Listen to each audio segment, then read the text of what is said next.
Let's begin by praying that with the zchut of our learning should be for bringing the hostages home, for protecting our soldiers, protecting Am Yisrael and all the innocents, and a speedy end to this war. Amen. Right. So let's pick up from something that I started to look into last time. I want to digress on this point here for a moment because it seems like it's a very basic concept. And that is this drasha that we mentioned that said, Eila hamitzvot, Shem Navi Rishai Lechadesh Tavar Me'ata. So we'll put it in context for a moment. So what was the issue here? We had a Ma'amar of Rabbi Yochanan who said Shirin va'onshin al Moshe Sinai. And then the Gemara challenged that and said, Onshin michtav ktive. What does Rabbi Yochanan mean when he says Shiurin and Onshin are halacha Moshe Sinai, which implies that they were part of a purely oral tradition? But after all, the Onshin, the punishments, are actually written in the Torah. So what does that mean when he says Shiurin va'onshin al Moshe Sinai? Rather, this is how we're going to read Rabbi Yochanan. Shiurin shel onshin halacha l'Moshe Sinai. We'll say rather that the shiurim that are associated, the amounts that one would need to, let's say in the case of eating something asur, the amount that one would have to eat in order to be chayav punishment, that's halacha l'Moshe Sinai. And then we say Tanya Nami Hachi. So we have a brayta that supports that. It says Shiurin shel onshin halacha l'Moshe Sinai. Acherim omrim beit dino shel yabetz tiknu. So we have a brayta that says that the shiurim of onshin are halacha l'Moshe Sinai. So now that reads the way that the Gemara ended up reading Rabbi Yochanan. So that's the support. That's the Tanya Nami Hachi.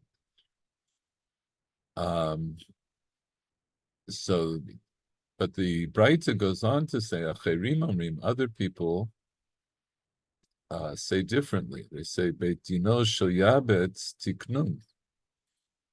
They say that the Beis Din of Yabetz, Unitaken, we looked last week, or 2 weeks ago, Yabetz is mentioned in Divrei Hayamim, and Chazal associated him with Atniel ben Kenaz, and we looked at the Gemara that talked about how the Gemara in Tzimura that talked about how Atniel ben Kenaz was able to reconstruct halachot that had been forgotten during the days of mourning for Moshe.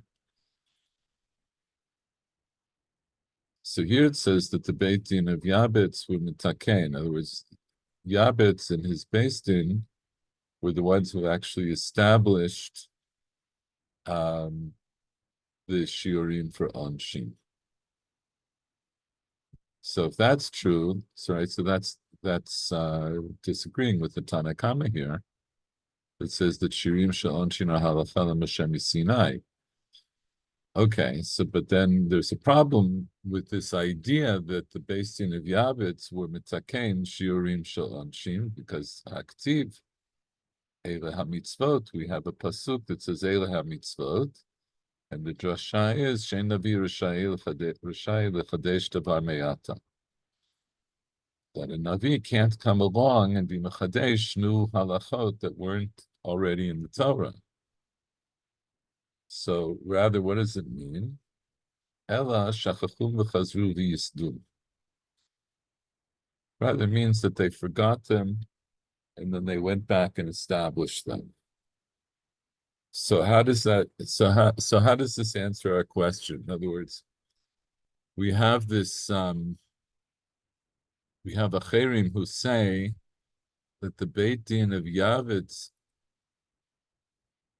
were metakein the shiurim of Onshin. That seems to go directly against the Tanakama, who says that shiurim sha'onshin are halacha Moshe Sinai. So that in itself would be okay. But the Gemara's problem is how could it have possibly have been that the Beis Din of Yavitz were metakein any mitzvot dioraita, right? Because these shiurim of Onshin presumably are things that the Torah would have to dictate. They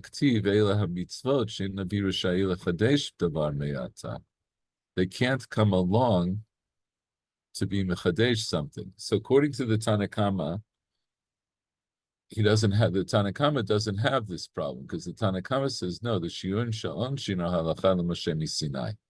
So they didn't make anything up.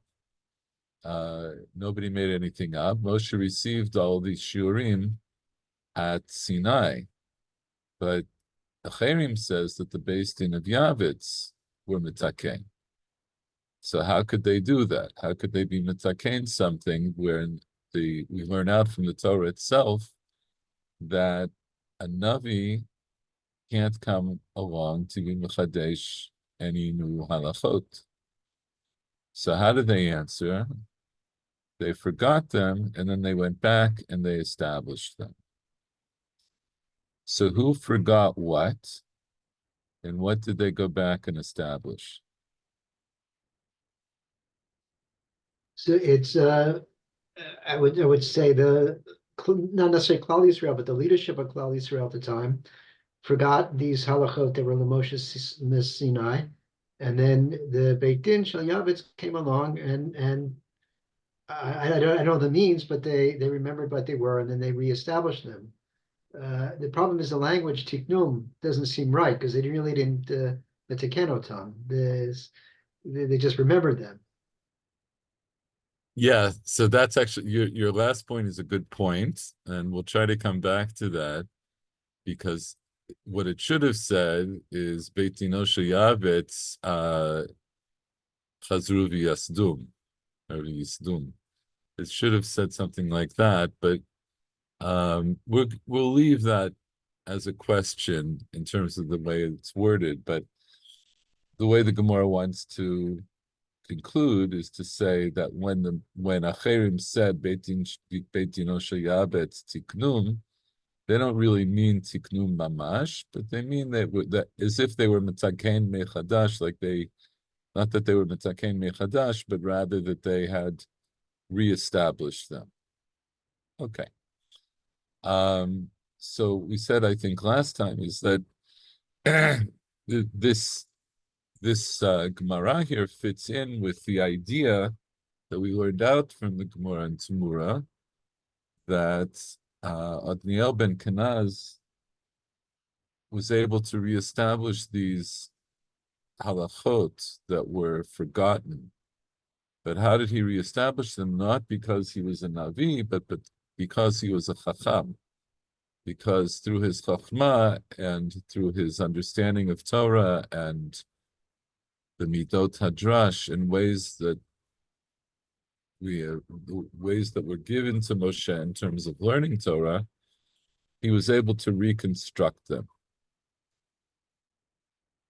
So I want to take a look for a moment, a little bit further at this drasha Vela HaMitzvot. And let me figure out. Oof.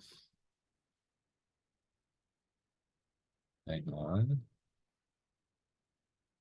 What's this?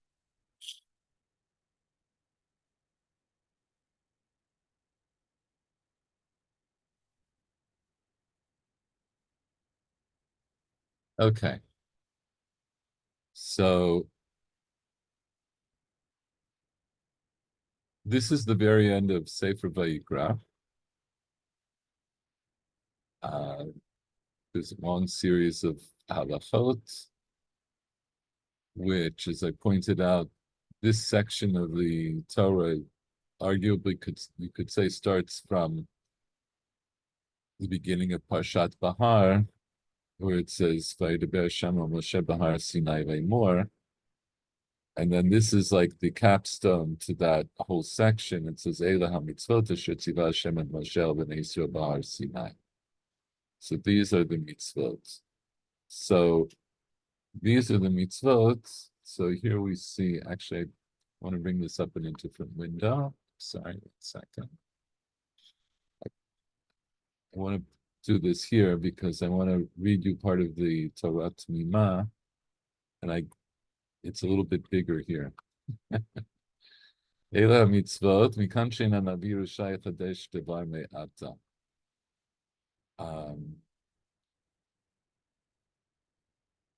Sorry, 1 second. I'm trying to think if this is what I want to do next. Let's start here because there's another Gemara that I want to show you. But let's just see how the Torah T'mima understands this. It says, "Kirak Moshe haya navi mechokek Torah bi'ikara." Only Moshe was the one who, as it were, legislated the Torah from in its essence and principle. All the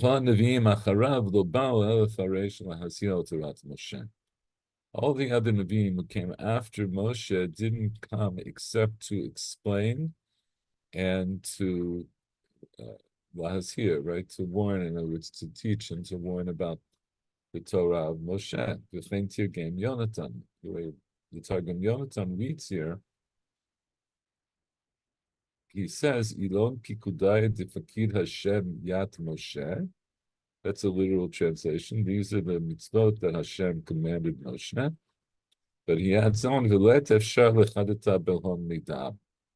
It means that it's impossible to innovate anything about them. Right? So the Targum Yonatan, it's more properly the pseudo Yonatan, because it wasn't really written by Yonatan. Goes in line with this drasha. This drasha is mentioned in a couple of places in the Gemara and also in the Torah Kohanim.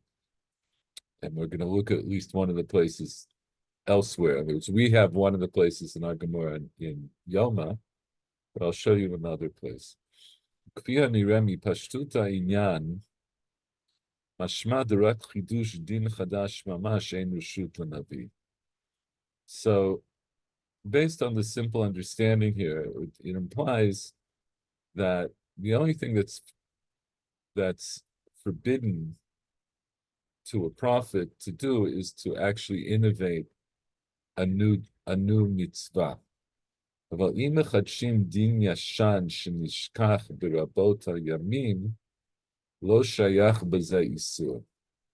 if one renews an old din that had been forgotten over time, then this isur is not pertinent. This idea that the Navi is not allowed to be mechadesh doesn't apply when it's the Navi who's trying to reinstate something that had been forgotten.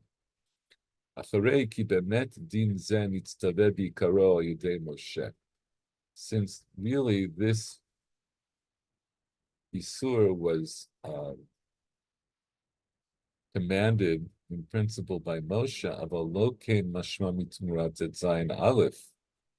but this isn't what's implied from the Gemara in Tzimura. So this is the Gemara we saw last time. Di'ita Sham, because it says there, Shoshet Amafim halachot nishtakhu b'mei avlo shel Moshe. 3,000 halachot were forgotten during the mourning period for Moshe. Amru lo liyashua sha'al urim b'tumim. In brackets, it's not in the Gemara. The Gemara just says sha'al. But the idea, as we said when we were learning it, is that the people said to Yeshua when they found out that all these halachot were forgotten, They said to Yeshua, you should ask. In other words, you should ask the heavens, you should ask God. Marlahu lo b'shamayim. So he replied, he said, I can't do that because it's no longer in heaven. Amru lo l'Shmuel. So then later they said to Shmuel that he should ask. Amar lahem elah hamitzvot. So what is elah hamitzvot? Shein navi r'shayot hadesh davar me'ata.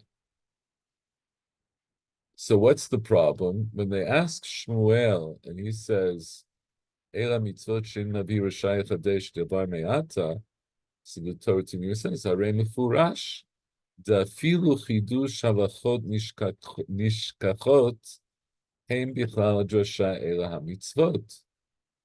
In other words, what do I see from the way the Gemara brings that story? That when in Shmuel's reply, in other words, let's say Yeshua's reply is lo b'shamayim. I can't ask Shemaim, I can't ask through the Urim V'Tumim, I can't ask God what these halachot are, because now the Torah has been, what does it mean, lo b'shamayim? We know from the famous story in Baba Metzia, the Tanur Achnai, that it means that now that the Torah has been given, it's no longer up to heaven to decide halachot for us. So we forgot them. I could no longer go back and ask them. Or to put it a little bit more in the context of what we're talking about right now, and what I said last time, is this idea that the Nevuah of Moshe was the Torah. There's no other Navi that will ever have the Nevuah of Moshe. So what we're missing were halachot that Moshe had received. So they were part of Torah Moshe. They were part of his Nevuah. So now that the Torah has been given, there is no one, not even another Navi, that can go back to the heavens to get those again. So that's Yeshua's reply. Yeshua's reply is lo b'shamayim. The Torah is given to us, and now it's up to us. Shmuel's reply is different. He says, Eila hamitzvot, shein navi r'shayil hadesh davar me'ata. It's not the same reply. His reply is that once Moshe got the Torah, no other Navi can come to be Mechadesh. So it sounds very similar, but what's the difference? The difference is that it implies that no one is now allowed to come to reinstate halachot that had been lost. This is the problem that the people have. They have halachot that are forgotten, and now Shmuel says, "Ein navi r'shayil chadesh davar me'ata." So you could say, but it's not a chidush. In other words, his reply is strange, right? Because what we would say to Shmuel is, okay, but it's not a chidush, because these things were already known.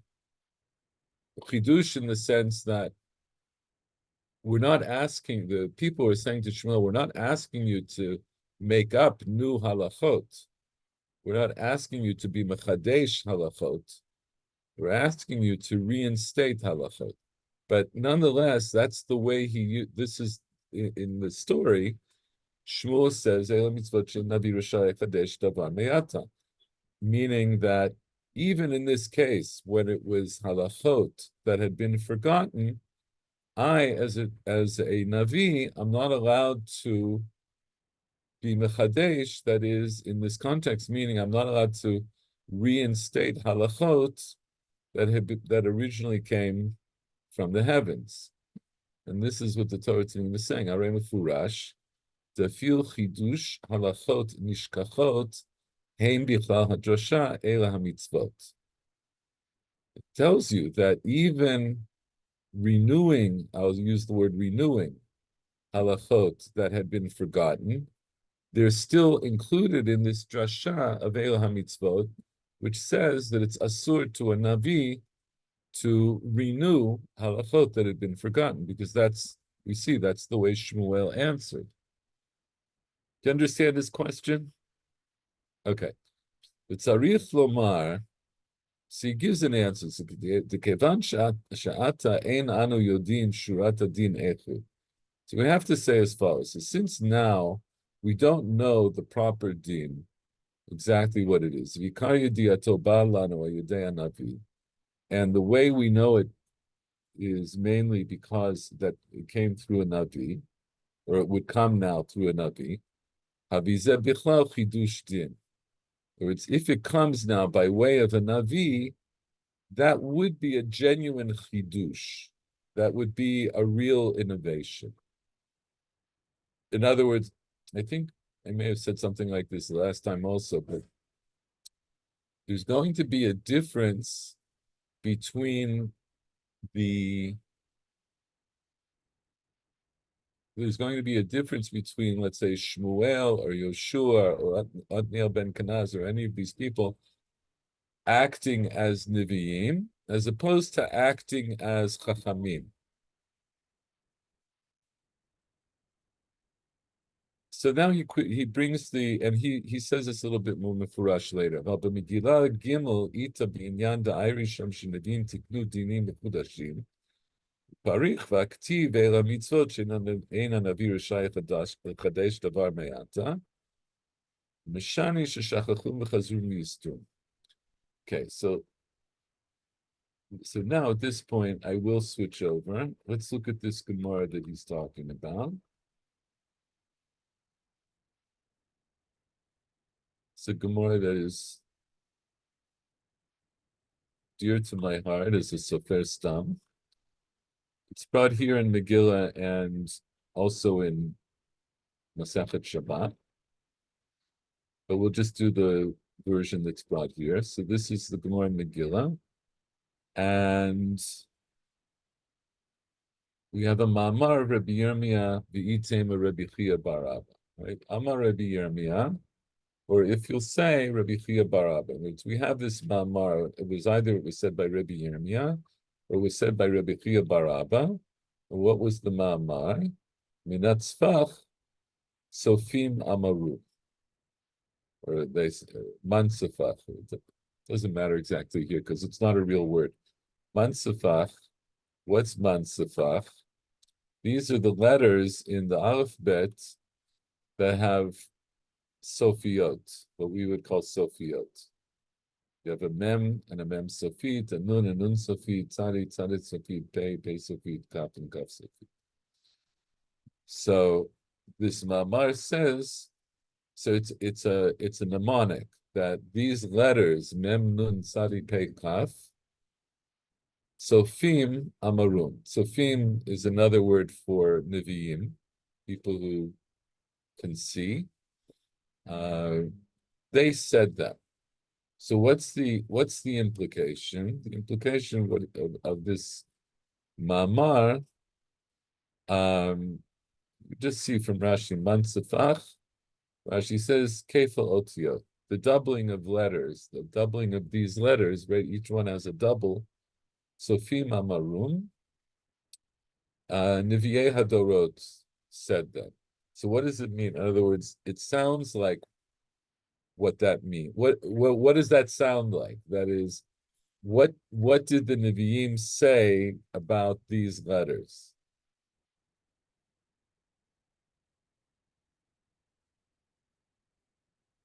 Not clear. The implication is that it's the Nevi'im who came along and said, we're going to double these letters. That's the implication. They said that these letters were going to double. We're going to have some that appear in the beginning or the middle of the word, but we'll have another version of them that appear at the end of the word. Okay, so that's the Ma'amar. So the Gemara says, V'tisbara, does that make sense? V'haktiv eila hamitzvot. So we have this drasha. Does this make sense that they could establish such a thing? After all, we have this drasha that says these are the mitzvot. A Navi is not allowed to come along and innovate anything from now on. And this is obviously an innovation. Yod, and further, Ha'amar of Chista, Mem v'samech shebeluchot, b'nei sayu omdim. We have a ma'amar of Rav Chista, where he says that the Mem and the Samech, as they appeared in the Luchot that Moshe received from God, they stood by way of a nes. And I think maybe it's come up before in this shir, this idea that, so what does it mean that the Mem and the Samech stood by way of a nes? They're they form like a complete, not circle, but a complete structure. And so there's a centerpiece that's just there unsupported. Right, very good. So that's certainly true for the Samech. What about the Mem? That's true for what Mem? The Mem Sofit. For the Mem Sofit. So what does that tell you? That, There has to be a Mem and a Mem Sofit. well, right. In other words, at the very least, what we know is that there was a Mem Sofit in the Luchot. So that, why is that problematic for what we just learned? Because now we know that the double letters came from the least of the Luchot, or came from the Luchot, and they weren't established later by the Nevi'im. Right. So when we have this mamar that says Mnatzpach Sofim Amarum, what do you mean that the Nevi'im said them? We know already from Rav Chisda that he had a tradition that no one disputes, that there was a Mem Sofit that stood in the Luchot, and I know because he says it, right? It stood by way of a nes. So it means that Sofim didn't. Sofim must not have been the ones to establish the Kefal Otiyot, to establish the second letters. So the whole thing doesn't, right? The whole proposition now is problematic. How can you say B'natzpach Sofim Amrum? After all, they're not allowed. Sofim, Nevi'im, are not allowed to establish any new halachot. And you'll say, well, you might say these aren't halachot, but what you're doing is you're establishing something very basic about the Torah itself. How the Torah gets written is something that's obviously mina shamayim. So the Sofim can't come along and be mechadesh how we're going to write the Torah. And furthermore, I don't have any reason to believe that they were the ones who established the Sofiot, because I see that the Mem Sofit was already in the Luchot themselves. So Gemara answers, in, it's true, Nahava Havu, they were there. In other words, the Sofiot already existed. Lo havu yadai he be'emtza teva, ve'he besof teva. But people didn't know which letter you put in the middle of a word and which you put at the end of a word. Va'atos tzofim v'takinu ptuchin be'emtza teva, v'stumim besof teva. So the Nevi'im came along and they were mitaken that I'm going to put the open letters in the middle of the word. The open ones, really, there's just one. There's one that's open, and that's the mem. Just to point this out, right? In other words, the reason I'm using the term sofiot, which is really a grammatical term, in halacha, the way we talk about these letters, we don't talk about them as sofiot. We talk about in terms of their form. So I have a mem ptucha and a mem stuma. I have an open mem and a closed mem. The other ones are either kafuf or pashut. So I have a nun that's kafuf, a nun that's bent, and I have a nun that's straight. B'chein hala, right? All the other ones, sadi kufa and sadi shuta, etc. But for the purposes of our discussion here, we're just going to say, what does it mean ptuchim be'emtza? That all the memim ptuchim, there are no other ones that are patuach v'satun. But all the memim ptuchin are in the middle, and all the memim stumin are going to be at the end. So, okay, so let's just say that again. So the Gemara answers, it's true that they existed, that the kafel letters existed, the double letters existed, but people didn't know which go in the middle and which go at the end. And the Nevi'im came along and they said that the open ones go in the middle and the closed ones go at the end. So what question did that answer? They're really not establishing it from nothing. They're just well, it doesn't say that they remembered it, but they're Okay, like but earlier. okay, I'm going to help you out because you're close to the. I just want to remind you, we had two kashas. So one kasha, let's review, right? We had two kashas. One was the Torah says Eila hamitzvot shein navi rishai chadesh davar me'ata. So one problem with this, we had this idea that Nevi'im established the Sofiot. They shouldn't have been able to. They shouldn't have been allowed to, because I have a drasha that says that no Navi can come along and establish anything new about the Torah. And then I also have a second kasha. The second kasha is from Rav Chisda that tells me that the mem of the luchot stood by way of nay. So I know that that means that there was a mem stuma in the luchot. And so what was that question? That question was to say that the Nevi'im obviously didn't innovate the Sofiot, because I know that the mem was in the luchot. So what do you mean that they were the ones that innovated? That they were the ones who said this. So then the Gemara answers the second question first. So the second question was, how can you say that they innovated? Meaning, it sounds like what you're saying is that Sofim Amarum, that they made up the Sofiot. I know the Sofiot already existed. So the Gemara answers, no, that it's true the Sofiot already existed, but they came along and they said which goes where. But it doesn't answer the first question. Sof Eila hamitzvot shein navi atid lechadesh davar me'ata. Nonetheless, it still tells me that a navi is not allowed to innovate anything. And here, what would be their innovation? And they're deciding which of the two forms goes where. Yeah, so that's an innovation. So even if you say they didn't make up the letter forms and that the letter forms existed, here they are. They're coming and they're instituting where the letter forms should be placed in the text. So ela mitzvot shein navi latid lechadesh davar me'ata. So the Gemara answers ela shechachum v'chazru v'yistum. Rather, it means that they were forgotten, and the Nevi'im came along and established them, meaning they reestablished them.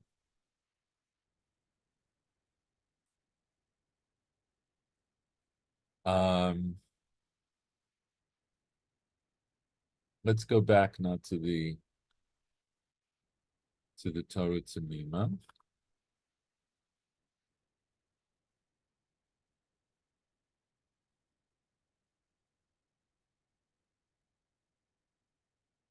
So let's remind ourselves. So the Torah Tamima had this question. It says, look, we have this drasha, Ela mitzvot, mikan shein navi, anavi rishai lechadesh davar me'ata. Navi is not allowed to come along and innovate anything, anything about the Torah can no longer be innovated. And we explained that it's because only Moshe had that nevuah, nobody else has that nevuah. So he said it would seem then, from the simple understanding here, that what's excuse me, what is forbidden to a Navi is to innovate a new din. But if you're mechadesh an old din, shenishkach, right? If you not really innovate, but you renew a din that had been forgotten, that's not included in this isur. But then he says there's a problem because the way we learn the Gemara in Tumura, we have this story that 3,000 halachot were forgotten in the time of Moshe's mourning period. And when the people asked Shmuel that he should ask Min Hashamayim to restore these forgotten halachot, he quotes this pasuk, Eila HaMitzvot. So that tells me what? That this drasha of Eila Mitzvot, Shin Navi Rishai Chadesh Teva Me'ata, that applies also when you're trying to reestablish forgotten halachot, right? So the way the Torah presents it, initially, I think that this drasha only applies to true innovation, but not to reestablish something that was forgotten. But then I see in the story with Shmuel that it's quoted in context to mean I'm not allowed to use it. I'm not allowed to use nevuah to reestablish something that had been forgotten. So it's a problem. So he says, so let's read this again. V'tzarich lomar dekevan sha'ata ein anu yodim shurat hadin echu v'ikari diato ba lanu al yedei hanavi. Since now we don't know the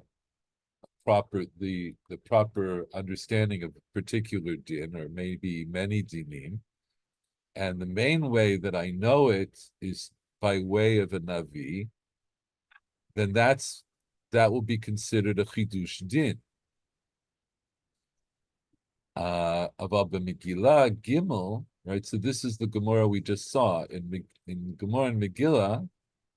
Ita binyan the Irisham shenivim tiknu dinim mechudashim. We have this idea there that the Gemara introduces that the Nevi'im established new dinim. Uparich v'aktiv eila mitzvot shena navi rishai chadesh davar meyata.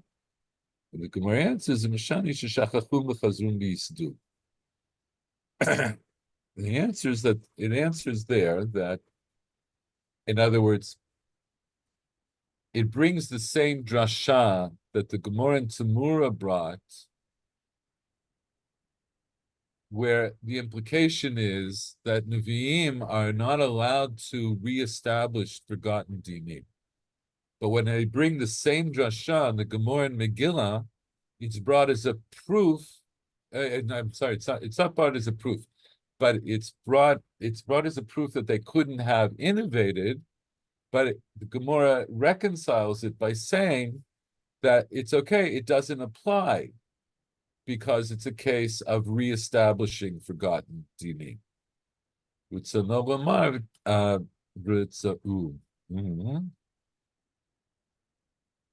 me make this bigger.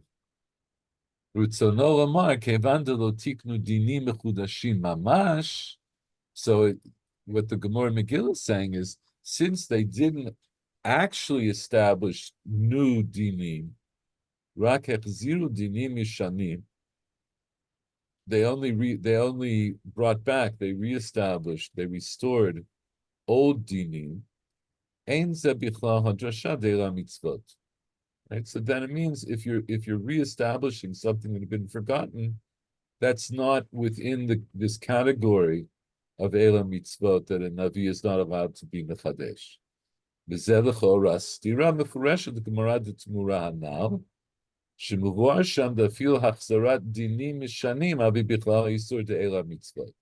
So the way the Gemara in Megillah understands Eila HaMitzvot, that it only applies to true innovation, that it doesn't apply to restoring lost or forgotten dinim, that seems to directly contradict the way Elah Mitzvot is used in the Gemara and Tzibura, which applies to all cases, whether a Navi is trying to introduce a new mitzvah or a new halacha, or whether he's trying to restore a halacha that had been forgotten.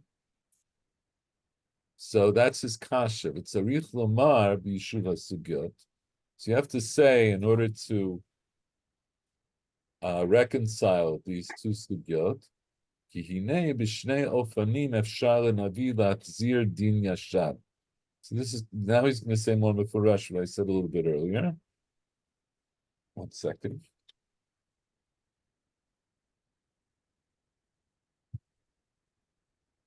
There are two ways for a Navi to restore an old din. Echad, al pi ha-nevuah, ve'echad, al pi klalei ha-Torah u'midotah b'svara, kishar tamid chacham. So one way is through nevuah. In other words, one way is by communicating with God,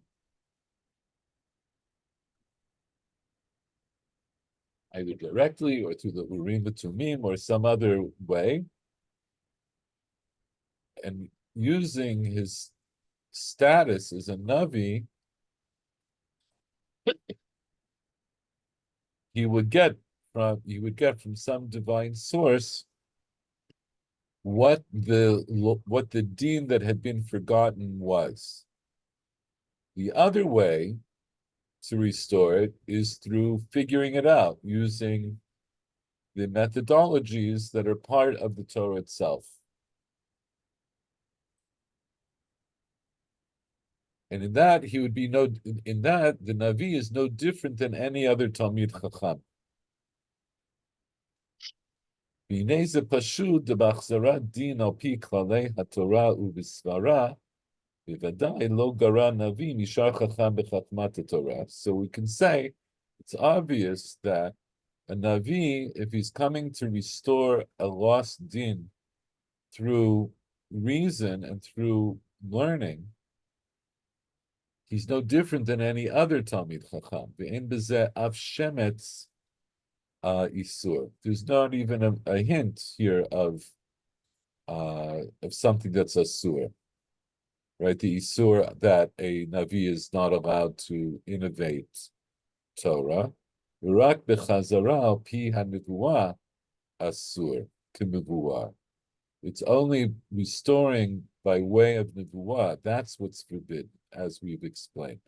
L'fi zeh tzarich lomar de b'Megillah airi. So then, what we'll have to say is in Megillah, what the Gemara was talking about, shechziru anaviyim al pi darkei uchlalei haTorah. When it says, so what is it? So we started off with the Ma'amar of Matzipach Tzofim Amru, right?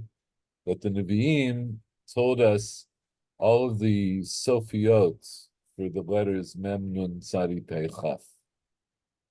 So now what we're going to say is, and the Gemara concludes that what does that mean? What does it mean that they said them?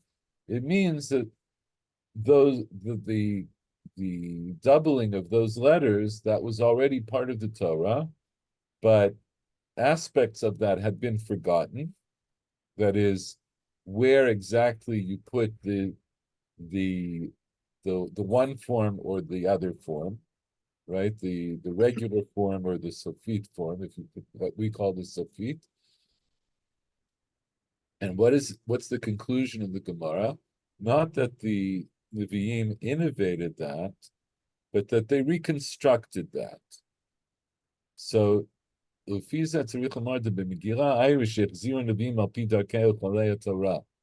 the way that the Nevi'im did that, the way they reconstructed it, was not by asking for divine guidance, but rather they reconstructed it using the way that anyone would be allowed to learn Torah.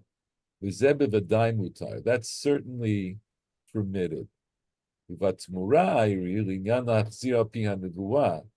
in the story with Yoshua and Shmuel, where the people said, now that we've lost these 3,000 halachot, you should ask God, or you should ask through the Urim Tumim.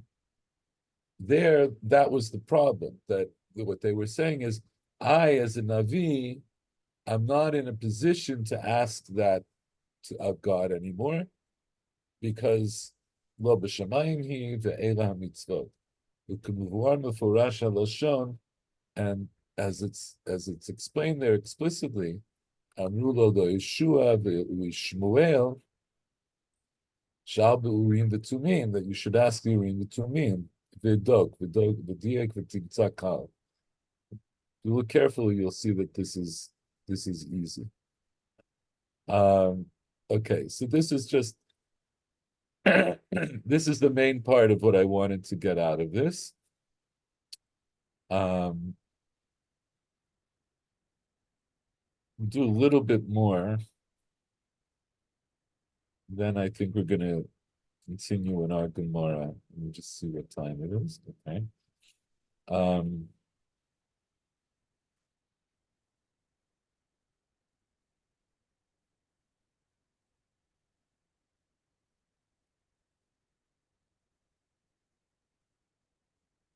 So just to show you that he's going to bring this up now, the Torah to me, but I'll just show you from the Rambam. So the Rambam brings up this idea in Hilchot Yisodei Torah.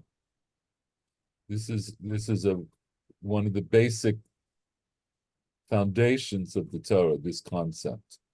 And this is what the Rambam says in Hilchot Yisodei Torah, Perek Tet Halacha Aleph.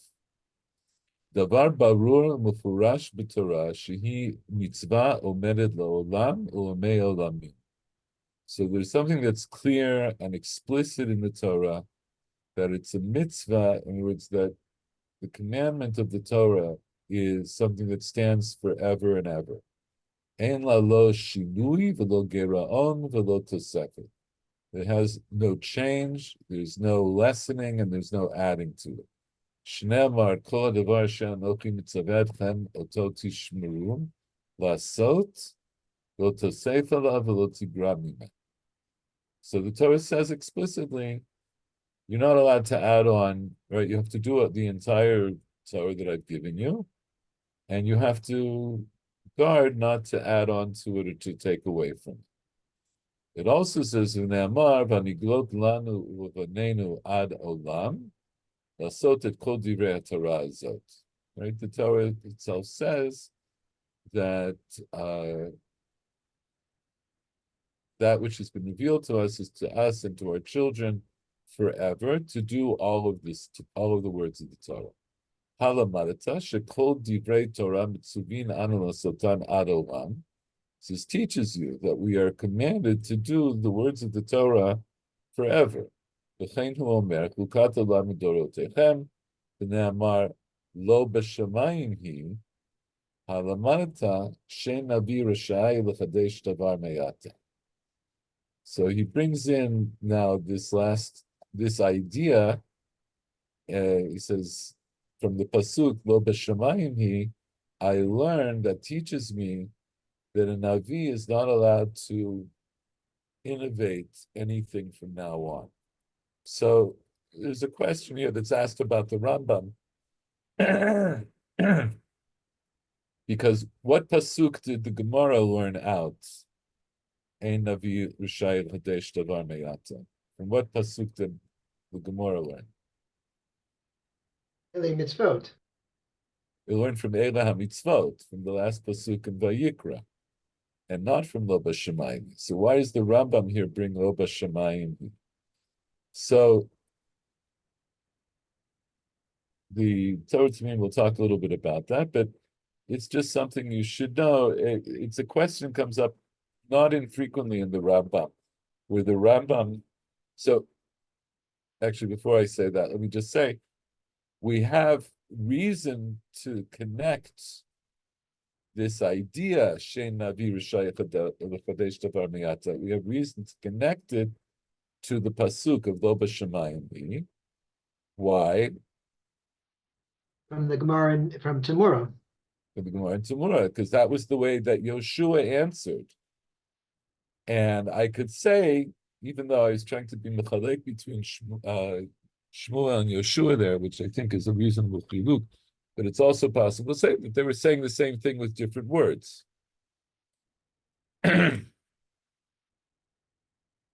But what you'll learn is, if you haven't learned this already, that this is something that happens not infrequently with the Rambam, where the Rambam, uh, when he's bringing the source for a din, doesn't always bring the pasuk that the Gemara used. And the idea is that, well, I'll let the Torah Tamima say, but this is not the only place where this happens.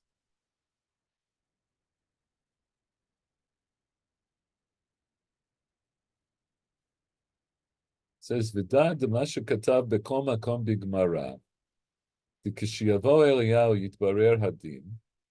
So you should know that which it says in all the places in the Gemara. There's in many places in the Gemara that when Eliyahu comes, the din, whatever din, is going to be clarified. It doesn't mean that Eliyahu is coming in his, wearing his hat as a prophet. That's not what it means. There, he doesn't have permission to use his power of prophecy to tell us what the din is. Ela hakavana dal yedei ruach mimarom ashorer bo yitgalu mayanot chokma v'yivarer hadin al pi darkei v'yisodot Torah. It just means that, yes, he can have even divine inspiration, but what that will do is they will open up the well springs of wisdom within Eliyahu, and he will use his chachma to clarify the din according to the ways and the foundations of the Torah. V'yasir hamachloket v'hata'utim v'shibushim u'mimele yitbarer hadin la'amito. And what he will do is he will remove controversy and mistakes and things that got messed up, and then what will come out is that the din that was in question will be clarified to its truth. So, like, what's an example? And one of the examples of that is where well, you know what? I'll leave that for now. But there's this idea, right, that Eliyahu is going to come to be mevarer dinim in the future that we couldn't decide on now. So he's saying what it means is that he's going to come in his capacity as a Talmid Chacham to repair those misunderstandings. And so then I could say that this is how I should understand the mission at the end of Ediyot. That what does it say there in the end of Ediyot? Ein Eliyahu ba l'tamei u'l'taher, ela la'asot shalom ba'olam. It's the last mission in Ediyot. Eliyahu doesn't come to say such and such is tamei or such and such is tahor, but rather he comes to make peace in the world. And what does that mean? Lo shigale dinim lahoraot v'tamei v'taher al pi hanevuah. It doesn't mean he's going to paskin based on nevuah to say such and such is tamei or tahor. El rakia says shalom bein achokim. He's going to make peace between the people who disputed. Al yedei shivarer hasvarot hamechulakot, by clarifying the different svarot, the different lines of reasoning, ad sheyodu achachamim zelazeh, until the chachamim will acknowledge one another. This is what he said before. The idea is he's going to come and he's going to make such a clarifying argument that the din will be clear and everyone will agree. And so, as it were, automatically, the din is going to become clear. Okay, let's wait a minute. Michael Werner, for you. Mazal tov on your new dira. Nice to see that you have a new place. And here we're gonna let Michael Schwartz reconnect. Hi, sorry, yeah, something out with my internet again. It's okay. I stopped when I saw you dropped out. Okay. Yeah, just use my phone. I don't know what's the problem. Anyway, Anyway, it's okay. Um, Vine was okay, actually. I'm going to skip the next part, including the part where he talks about the Rambam. There's a lot of other interesting things here. I'll just say here at the I'm going to skip a lot, and I'll just bring you to the very end, where he talks about this Rambam. Again, he brings up the question of the Rambam in the middle. He brings up some other things. He says, "V'data Rambam nira li shemafaresha kol inyan echad u'drasha echad." He says, it seems to me that the Rambam sees it's all the same. In other words, the it's really the same. Rak b'torat kohanim ba'ab lashon eila hamitzvot. In the midrash of the Torat Kohanim, they darshan from the pasuk of eila mitzvot. With Mishneh Torah in Sefer Dvarim ba'ab lashon tzivui shelo lo'osif lo ligroa. Garbe mitzvot v'inyanim shonim sheba'u b'Torat Kohanim, like many mitzvot and other matters that come in Torah Kohanim, that come not just in the Midrash, but also Torah Kohanim, which is Sefer Vayikra. And they're repeated in the Mishnah Torah. They're repeated in Sefer Dvarim with different words and different Torahot, right? Different ways of teaching. I don't have to go on at length about this anymore. Okay. Basically, that's what I wanted to present about this. I just think it's a very worthwhile and interesting topic. And we're going to start the next part of the Gemara. But because it's late, we're going to really leave learning it till next time. But this is what we'll do, as I've started to do. I'm going to read the next part, and then we're going to pick up from here, from where it says Hashotem Lo Ligma. Basically, what we've gotten to now, we've ended this sugya with this part of the sugya that we just learned. This ends the sugya that was talking about the shiurim of achila. And now we're going to talk about the shiur of drinking. So we hear the Gemara quotes the Mishnah that says Hashotem lo lugmav. Right? So 1 second. What was our Mishnah? That האוכל ככותבת הגסה, כמו וכגרינתה, והשותה מלא לוגמיו, חייב. So that was the Mishnah. If you drink melo lugmav on Yom Kippur, you're chayav. So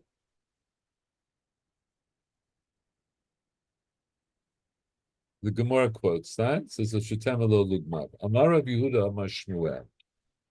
Lo melo lugmav mamash. It doesn't mean truly the fill of his cheeks full. Ela kol sheilu yisalkenu letzad echad v'yireh kimelo lugmav. But rather it means if you remove it to one side and it looks like cheeks full. Vaha anan tanan melo lugmav. But didn't we learn in the Mishnah melo lugmav? Ema kim lo lugmav. I'll say what it means is like the fill of his cheeks. Meisivo. So the more it challenges this, it says, Kama yishtev yehe chayav. So it brings this brisa. How much does one drink and they'll be chayav? Beit Shammai omrim revi'it, u'beit Hillel omrim melo lugmav. Rabbi Yehuda omer mishum Rabbi Eliezer ki melo lugmav. Rabbi Yehuda ben Beteir omer kidei gmiya. So there's a big machloket actually about how much one needs to drink on Yom Kippur in order to be chayav. Beit Shammai says a revi'it, which is the common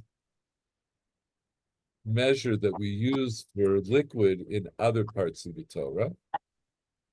Beit Hillel says the fill of his cheeks. Rabbi Yehuda says in the name of Rabbi Eliezer, like the fill of his cheeks.